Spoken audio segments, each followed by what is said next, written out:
Good morning mga kalapad, ako nga pala si Angeline Alapad o welcome back again to my mini vlog for today's video. At dahil hindi ko nakain yung ginanggang na niluto ko kagabi mga kalapad, kasi sobrang nasunog talaga siya kasi walang star margarine, at ayan ay pinakain ko na lang siya sa mga alaga kong manok. Sayang din naman kasi kaya pinakain ko na lang din sa manok. At ayan na nga, nagising na din si partner sa wakas. At dahil may tira pa tong saging, ito na nga pala ang lutuin ko ngayon para ito na din yung almusal namin ngayong umaga. Request din kasi ito ni partner kagabi sa akin na saging na daw din yung pag-almusal namin ngayon. At dahil walang pasok si partner ngayon mga kalapad, uutusan ko siya na ilipat namin yung ilaw namin dito sa harap. Sobrang madilim kasi sa likod pag gabi, kaya palagyan ko na lang talaga yun ng ilaw. Minsan kasi si partner nadidestino siya sa malayo, nag-stay siya dun ng ilang araw, kaya naisipan kong lagyan ng ilaw sa likod kasi sa sobrang dilim. Ako lang kasi mag-isa matulog dito pag si partner na-assign doon sa malayo. Ayan na nga, inasikaso na ni partner yung mga wire. Naisip ko nga dyan na sana hindi maponder tong ilaw na to kasi wala talagang kaming ibang ilaw na pangpalit. At ayan na nga, dinala ni partner yung ilaw dun sa likod. Tingnan nyo naman kasi mga kalapad, madaming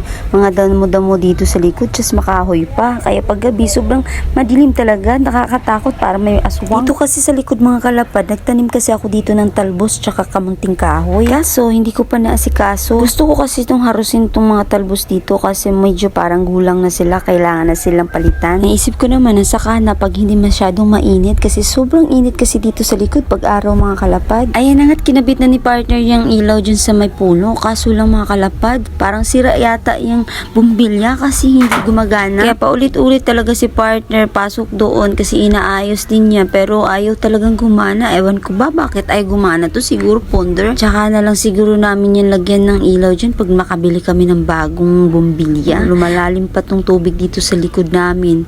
At sobrang init talaga dito mga kalapad pag tag-init. Nakita nyo naman, oh, sobrang init. At eto na nga yung kamuting kahoy na tanom ko, lumalago na sila mga kalapad. Siguro mga ilan-ilang buwan nito pwede na tong anihin. Maganda din talaga mga kalapad na may tanim-tanim ka sa likod ng bahay mo kasi kahit papano pag pwede ng harvestin ay may makain ka. Plano ko pala neto, aanihin ko to, gawin kong puto or budbud na balanghoy kagaya dun sa Mindanao. Yan yung laging niluluto ni mama. Nanguha na din ako ng talbos dito sa garden ko kasi para maulam ko na din mamayang tanghali. Ayan pala yung alagbati kong mga kalapad na hindi ko na naalagaan, hindi ko na to nasikaso kasi nga sa sobrang na-busy din ako dito sa loob ng bahay. At dinamihan ko na nga yung pagkuha ng mga talbos para ulam ko na din sa gabi. Laking tulong talaga sa akin tong talbos kasi pag wala akong ulam, ito talaga yung madali kong uulamin. At ito naman si partner, hindi niya talaga sinusukuan yung ilaw. Akala niya talaga na maaayos pa niya pero hindi talaga niya naayos-ayos. At ito na nga yung talbos na nakuha ko, marami-rami din ako maulam neto. At dahil ay hindi talaga naayos si partner yung ilaw, eto na lang yung panggala niya ang inaasikaso niya para dumandala siya mamayang gabi. At ayan na, at naluto na natin yung talbos na salad natin mga kalapad at nilagyan lang natin yan ng suka, kamatis, sibuyas